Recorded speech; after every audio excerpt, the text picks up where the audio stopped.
শীতের বাজারে গেলে যে সবজিগুলো আমরা দেখতে পাই, ব্রকলি তাদের মধ্যে অন্যতম।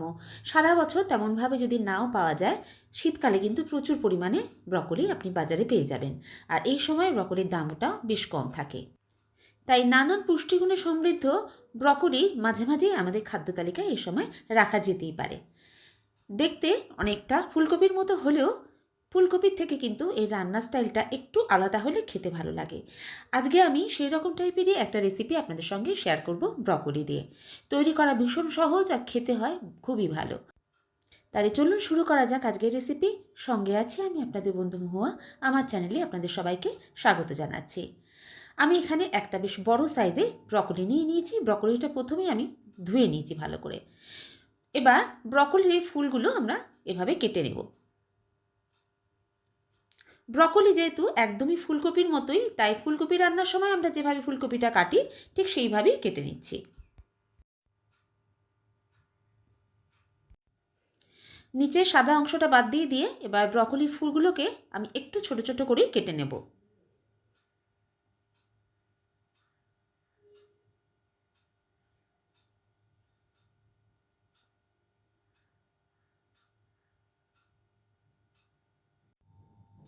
কেটে নেওয়ার পর ব্রকলিগুলোকে আমি গরম জলের মধ্যে 2 মিনিট একটু নাড়াচাড়া করে নেব। এর মধ্যে যদি কোনো পোকা থাকে তাহলে এইভাবে গরম জলে দিলে সেটা বেরিয়ে যাবে। 2 মিনিট হয়ে যাওয়ার পরে এটাকে আমি একটা ঝাঁঝরির মধ্যে ঢেলে জলটাকে ঝরিয়ে নেব। এরপর চলুন রান্নাটা শুরু করে দিই। গ্যাসে একটা কড়াই বসিয়ে দিয়েছি। কড়াইয়ের মধ্যে প্রথমে দিয়ে দিলাম 1.5 চামচ মতো সাদা তেল, আর সেই সঙ্গে দিচ্ছি 1/2 চামচ বাটার। বাটারটা দিলে এর গন্ধটা বেশ সুন্দর আসে। 3-4 কোয়া রসুন কুচি করে রেখেছিলাম। এবার বাটারের মধ্যে প্রথমে রসুনটা দিয়ে একটু ভেজে নেব। তবে রসুনটাকে আমি গোল্ডেন ফ্রাই বা লালচে ফ্রাই কোনোটাই করব না, 10 সেকেন্ড মতো নাড়াচাড়া করে নেব। তারপরে এর মধ্যে দিয়ে দেবো ব্রকলিগুলো। ফ্লেমটা হাইতে রেখে ব্রকলিটাকে এবার ভাজবো।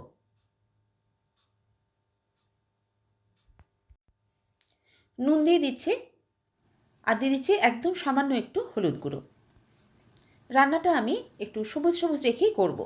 ব্রকলির রঙটা ভীষণই সুন্দর হয়, তার এই সবুজ ভাবটা রেখে যদি রান্নাটা করা যায় খেতেও বেশ ভালো লাগে আর দেখতেও ভালো লাগে।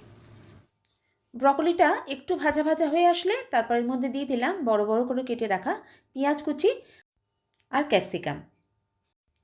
পেঁয়াজ আর ক্যাপসিকাম যেহেতু রান্না হতে বেশি সময় লাগে না, এই জন্য ব্রকলিটা একটু ভাজা হয়ে যাওয়ার পর আর নরম হয়ে যাওয়ার পরই পেঁয়াজ আর ক্যাপসিকামটা ইউজ করতে হবে।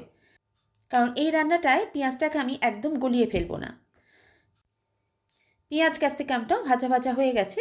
এবার এর মধ্যে দিয়ে দিচ্ছি টমেটো কুচি। আমি 2টো টমেটো নিয়েছিলাম। টমেটোগুলো চৌকো চৌকো করে কেটে নিয়েছি, একটু বড় সাইজ করে কেটেছি, আর এর ভিতরে যে দানা অংশটা সেটা ফেলে দিয়েছি। টমেটোটাও এর মধ্যে ভেজে নিচ্ছি। টমেটোটাকেও আমি গলাবো না, আমি গোটা গোটাই রাখবো, তাহলেই খেতে ভালো লাগবে আর রান্নাটাও দেখতে বেশ কালারফুল লাগবে। ঝালের জন্য অল্প একটু লঙ্কা গুঁড়ো আমি ইউজ করছি, আর সেই সঙ্গে দিয়ে দিচ্ছি 1 চামচ চিলি ফ্লেক্স। যেহেতু আমি 2 রকম লঙ্কা ইউজ করলাম তাই দুটোই অল্প অল্প করে দিয়েছি। আপনারা যদি চিলি ফ্লেক্সটা না দেন তাহলে এখানে গুঁড়ো লঙ্কাটা আর একটু বেশি পরিমাণে ইউজ করবেন। আর একদম শেষে নামাবার আগে আমি দিয়ে দিলাম 1 চামচ মিক্সড হার্বস। ব্রকলির এই রান্নাটায় মিক্সড হার্বসটা খুব ভালো একটা টেস্ট এনে দেয়। যদি মিক্সড হার্বস না থাকে তাহলে এই সময় একটু ধনেপাতা দিয়ে দেবেন।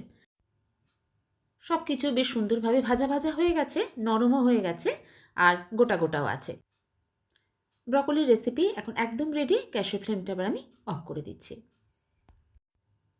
বানিয়ে নিলাম শীতকালের একটা ভীষণ সুন্দর সবজি, ব্রকলি দিয়ে টেস্টি একটা রেসিপি। ব্রকলি যেমন দেখতে ভালো, ঠিকভাবে রান্না করলে এটা খেতেও কিন্তু বেশ ভালো লাগে।